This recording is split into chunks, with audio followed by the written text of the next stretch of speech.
you will stay and you will go on with Schmidt. Take Höpke here. Show him, tell him, don't need to go on the stage. It's too easy. All you do is to go on, and when the Siegfried is dead, you pick up the and out. But look solemn. Always look solemn. So Schmidt said, it's easy. Come have a beer. We discuss this. Fit the clothes. All we go on is put and then you lift. And it's easy. So they didn't rehearse.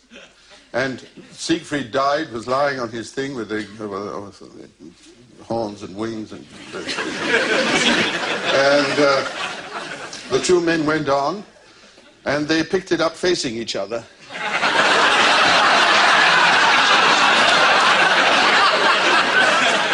And with both wishing to save the situation, they put him down, both turned out.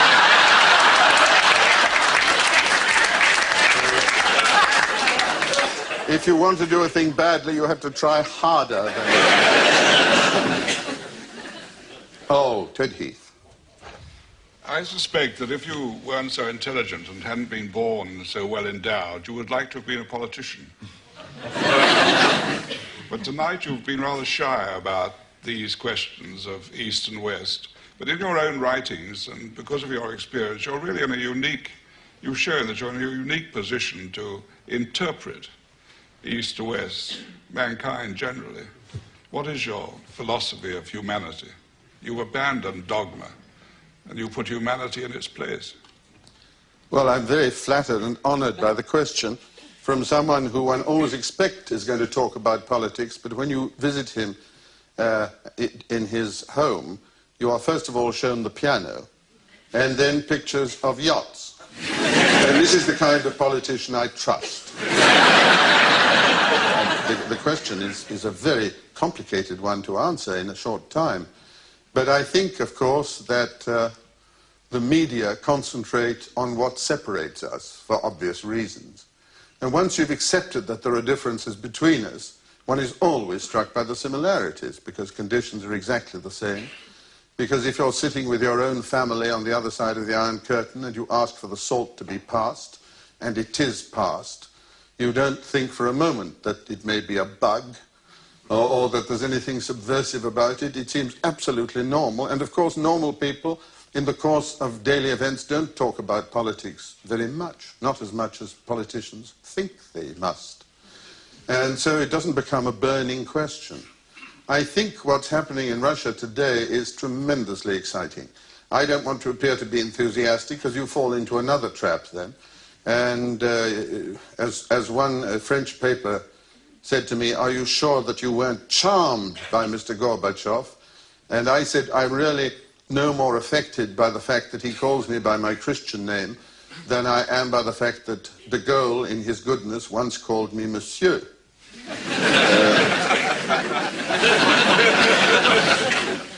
I think they're tremendously exciting times when, especially in a society like that, which still bears the residue of Stalinism, or the habits of what happened in between, as in fact any organization must.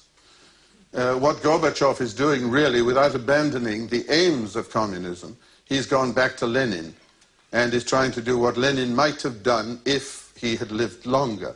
In other words, in Christian terms, he's gone back to Christ instead of stopping at Alexander Borgia or Richelieu for his inspiration. And I think that is extremely refreshing, but he's an extraordinarily engaging man, and he's one of a whole team, because the others are just as extraordinary. And I was told, I remember, when I was working on a big television project by all sorts of scientists, that the Russians could never afford computers in schools because they couldn't rely upon the source of information. They couldn't exclude things. Now I got there to find the first Russian computer for schools, not only operating, but linked with schools in Bologna and Boston, and exchanging information by satellite. And I was asked whether I knew of any English or Scottish school that would like to attempt the experiment with the other three. Well, and they've also got on disk the whole of the Encyclopedia Britannica, not Sovietica, Britannica, and all of Greek and Roman literature, for example, with all the footnotes by learned men. I think this is a fabulous step forward, and one which I never suspected would be possible. But evidently it is. So my philosophy is watch each other like hawks by all means, but don't continue with this abrasiveness and malice which is shown by some people in what they say and think. It's time that Russia was treated as a country like any other.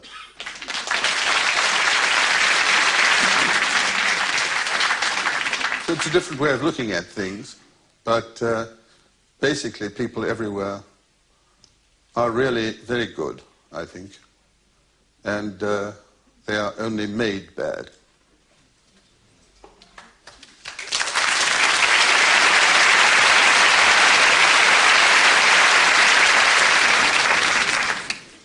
Well, I think we've reached about the end of a lot of people's tethers.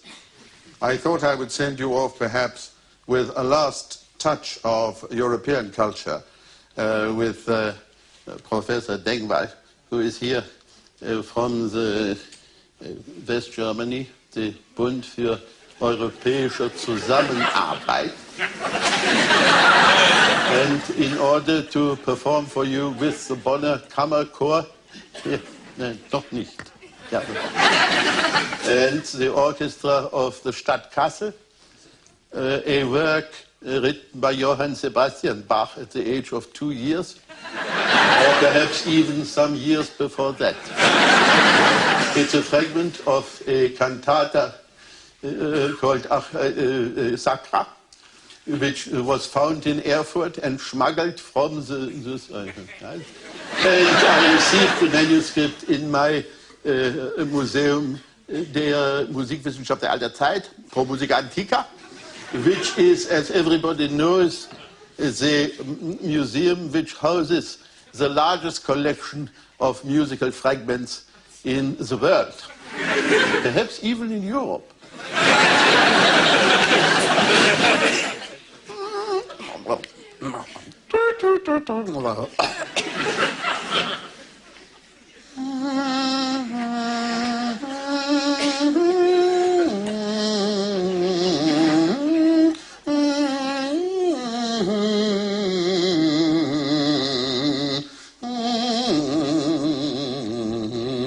Ach, lieber Gott, sei doch nicht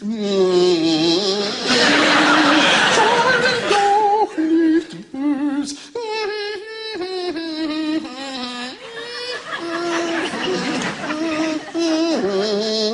Oh, sei doch, oh, sei doch nicht, oh, sei nicht bös.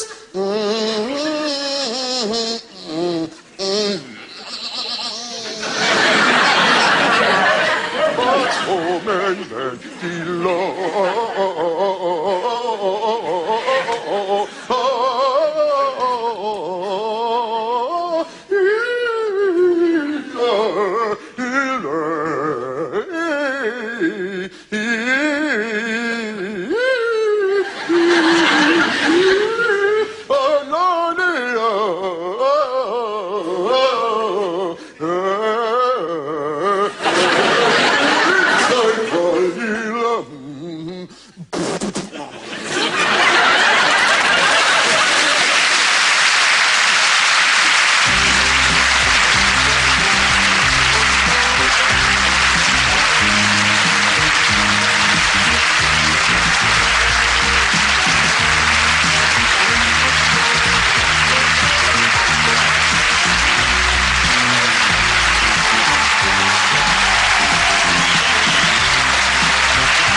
Excellent. Well, coming next on ITV3, our Friday night movie. Tom Cruise meets the autistic brother he never knew he had.